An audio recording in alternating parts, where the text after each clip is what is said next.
What's good, y'all? Welcome to another episode of Buzz Boys, and we are back with a W, as predicted. You already know we was going to handle the Thunder. We whooped their ass basically the whole time.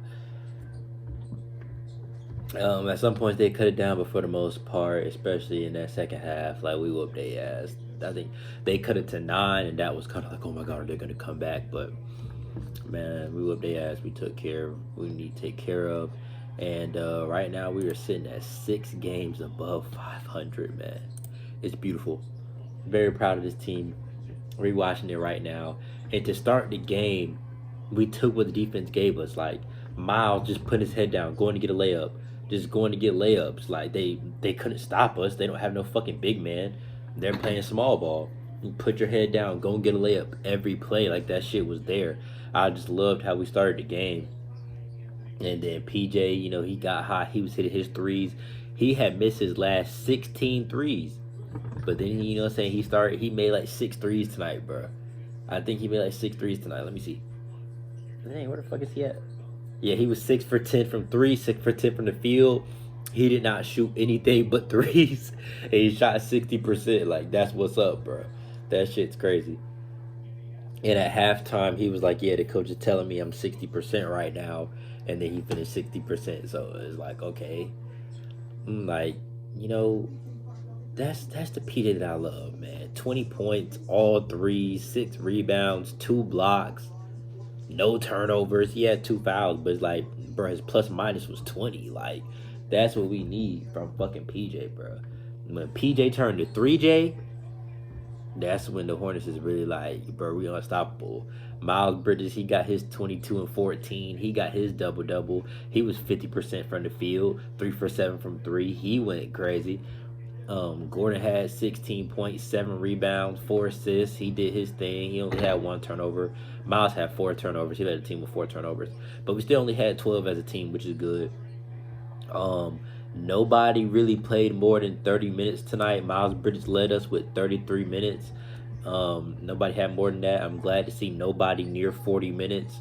Plumlee only played 17 minutes, but he was 4 for 4. Had 6 rebounds. 8.6 rebounds in 17 minutes. That's pretty good, bro. That's pretty good. Not even just for Plumlee. That's just pretty good for a center in 17 minutes. So shout out to Plumlee. He was a +3. T-Row, he had 24. You feel me? He did his thing, man. He had 9 assists. He was 1 assist away from another double-double, back-to-back double-doubles. Like, when Terry's facilitating, man, it just helps out everybody. LaMelo almost had a little triple-double. He had 10 points, 8 assists, 9 rebounds. He was, like, right there. He was 4 for 12. Not the best night from the field.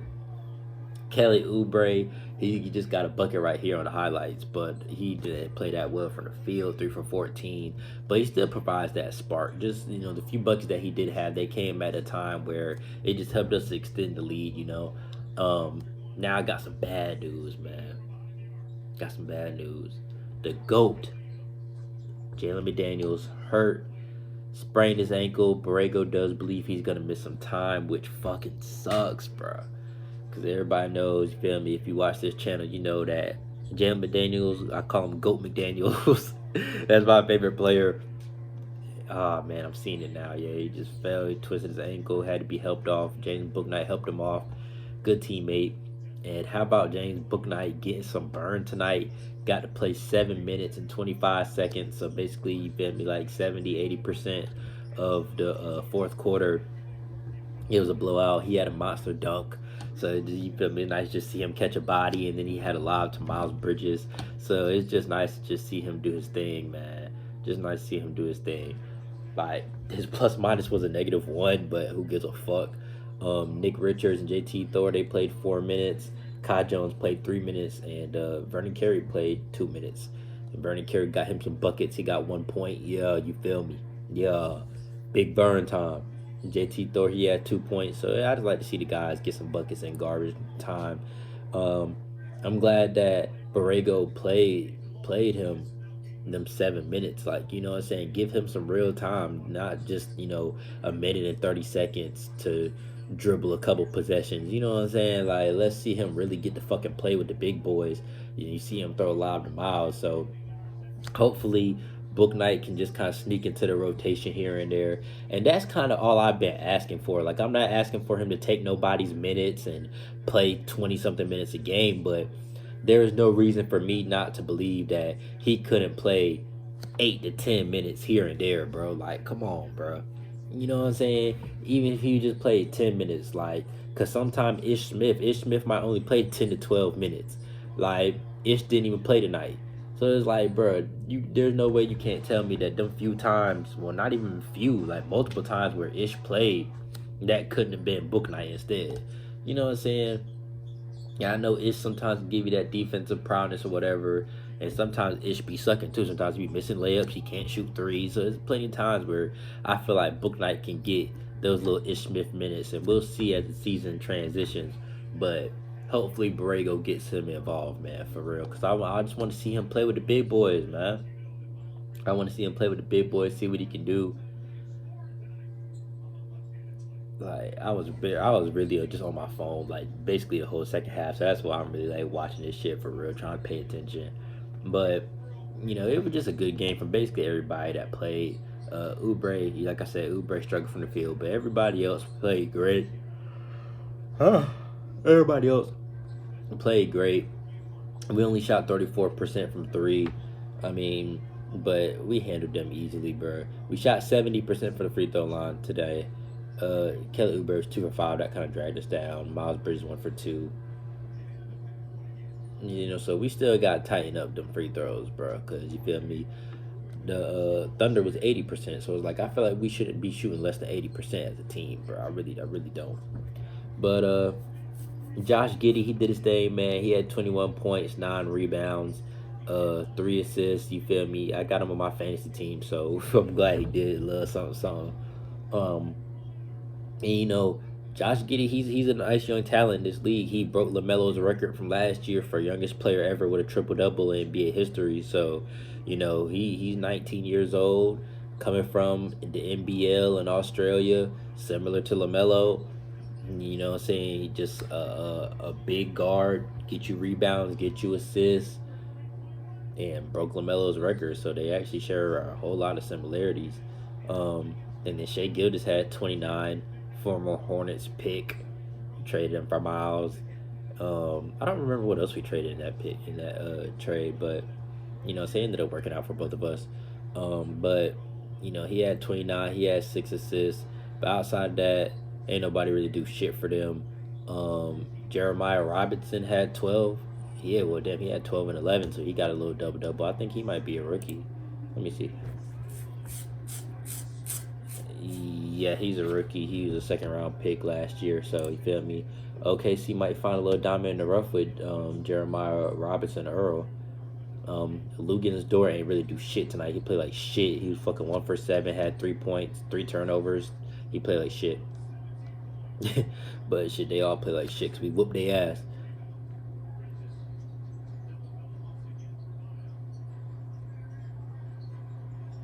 T-Row, man. T-Row had a couple of 4-point plays, bro. Like, he was just going dumb tonight. He had a couple of 4-point plays. He was only 3 for 11 from 3, which is 27%. But 2 out of those 3 that he made were 4-point plays. So it's pretty impressive. Pretty impressive. Yeah, you see that Book Night lob.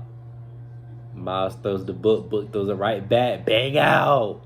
And the whole crowd was going crazy. The crowd was going crazy as soon as Book Night checked in with like 7 minutes and some change left. Whole crowd was going crazy, bro. Like, the crowd wants to see Book Night, bro.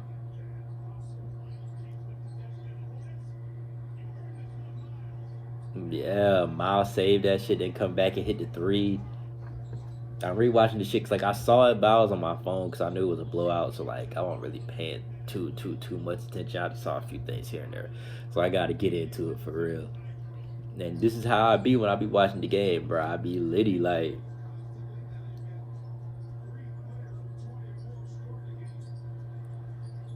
Man, it just feels nice to blow teams out, man. Teams you're supposed to blow out. Like, the Thunder suck. It's nice to blow them out. JT Thor, pass to LaMelo. Like, I'm glad to see JT contributing, bro. Like, JT had 3 rebounds in only 4 minutes. Like, he be getting in the mix quick. I want to see him get some more minutes, too. Yeah, Book Knight catch a little body. Book Knight catch a little body with 30 seconds left. He really got fouled for real. Yeah. You got the guys off the bench yelling, celebrating. Like, that's the best part about just seeing those guys in them garbage minutes. The other guys just be so happy for them, and you just see them jumping and clapping off the bench, man. That's what you want to see. That's a cohesive unit. Like, that's a team that is all in together, bro. And you love to see that shit. Love to see it, man. For real, everybody was happy. I'm glad to see that we whooped their ass, man. For real. Shit, now I'm about to go back and watch the fucking Bucks game. But I'm gonna let y'all hear the a little post game conference if I can freaking get to it. Bally. Thank you. Yeah, go ahead and watch Bulls Bucks. I don't really give a fuck who wins. Whoever helps us moves up in the standings. It's crazy to think that we are 6 games above 500, bro, and we are still 7th, bro. Like, what the fuck? Bucks Bulls tied at 60-60. All-Star voting ends today, I think, man. So get in and vote for y'all Hornets, man, if y'all watching this. Now, see, the Cavs have moved up to fucking 5th, bro. And the 76ers is 6th. So at this point, fuck it. We just got to take out the 76ers, man. I don't give a fuck. As long as we get to top 6, I don't give a fuck who's where. But the spread from the number 1 seed to us at 7 is 3.5 games, bro. Like, it's tight, bro. Every game matters. So really, I prefer for the Bulls to win this game just so the Bucks can drop down. Shit, they'll be 28-20.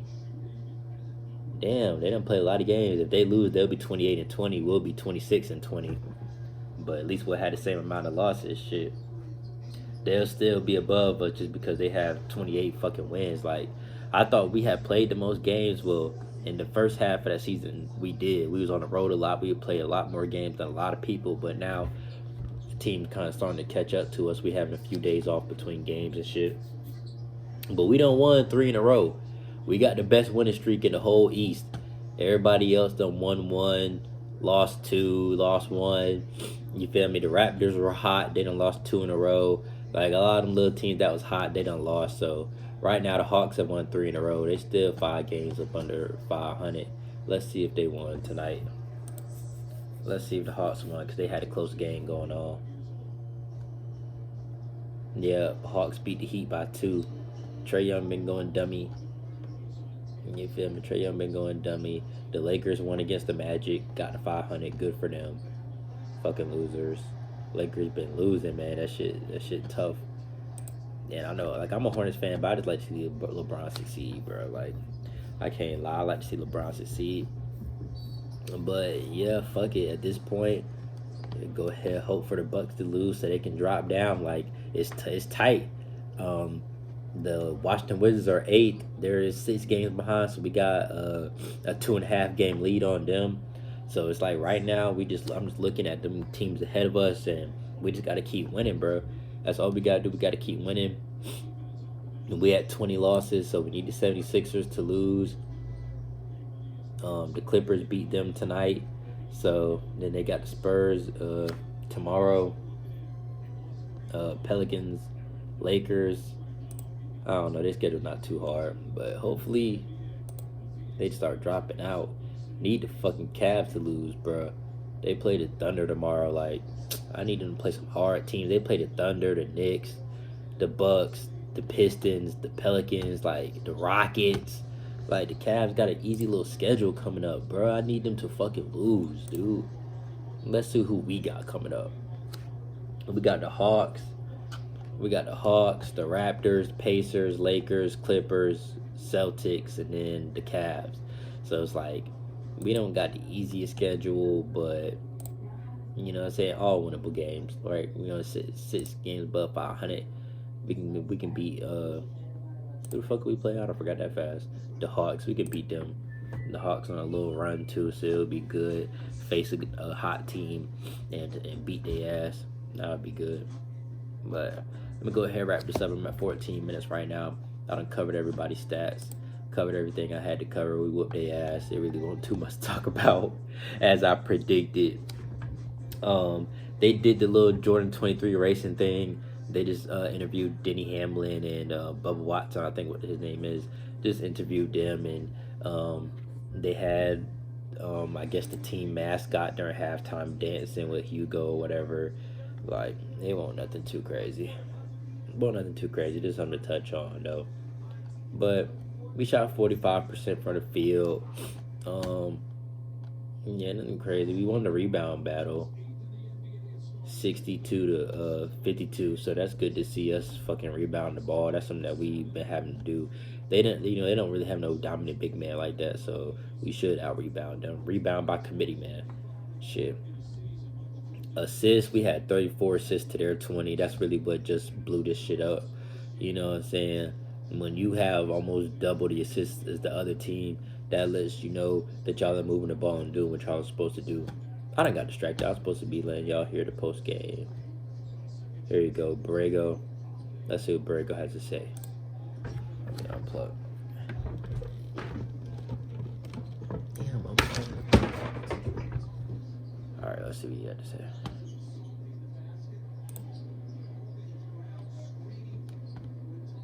Come on, computer. My shit tweaking. I unplugged my HD cord. Come on, bro. Play. Why am I still not hearing anything? So throughout the game, there was some adversity, and we responded to it. We nipped it quickly. And that's was there tonight. The appropriate response tonight. Obviously, it wasn't perfect for 48. It never is. So throughout the game, there was some adversity, and we responded to it. We nipped it quickly. And that's the goal here, is that when things go... Yep, as soon as that shit got cut down to 9, we pushed that shit right back up. That's what we need to do. Step on teams that's away from us. We quickly gather, we regroup, show the resiliency, and bounce back. So I saw a couple of moments, to your point. I didn't love the first quarter early, and then we found our rhythm there and started getting some stops and putting together a run. So I thought a very solid performance tonight. JB, first, when Jalen McDaniels going down in the second quarter, just what do you know about him? You know, obviously, come back in the games. How is he right now, as far as you know? I'll get an update now. You know, we'll see where he's at. I do think he's going to miss some time, but we'll have more information, you know, after tonight. So yeah, right there you heard it. Borrego does think that McDaniel's going to miss some time, which could equal JT Thor picking up some minutes like he did last time when McDaniel was in the COVID protocol. And I don't really have a problem with that. You know what I'm saying? I think JT Thor is ready to step up and fill those minutes if need be. So we'll see. You know, we've been here before, but it's unfortunate for him. He's playing well. Is it tough? Seems like you guys get full strength and then something happens a game or two later where a guy goes out of protocols or something. It seems like it's NBA. That's the NBA, Rod. You know, it's going to continue, and it just happens. You know, that's life in the NBA. So we got enough bodies to get through. You know, next man up, and there's some eager bodies ready for more minutes. And then assist-wise, what do you see with the production from you guys here? It seemed like you guys had, I think, 34 assists at one point on 43 field goals. I mean, what do you 22 at the half. I mean, I think we had 22 assists at halftime. So we had more assists at halftime than the Thunder had the whole game. That lets you know we're moving the ball for real. Again, it speaks to the mentality. We weren't trying to do this by ourselves. The ball was moving, it was popping, and obviously we were making shots. So, and then it continued. Third quarter, I saw the same thing. Fourth quarter, that's our identity. That's who we are. So, great job moving it tonight. You know, JB, you were asked pregame about P.J. Washington's availability.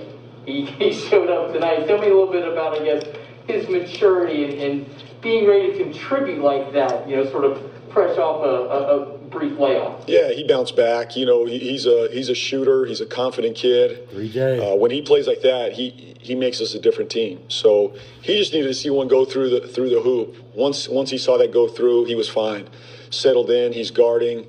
I thought he had a fine performance tonight, especially coming off a couple games where, you know, he couldn't throw it in the ocean. But he looks good and he's confident. He said he couldn't throw it in the ocean. Like, PJ missed fucking 16 straight threes.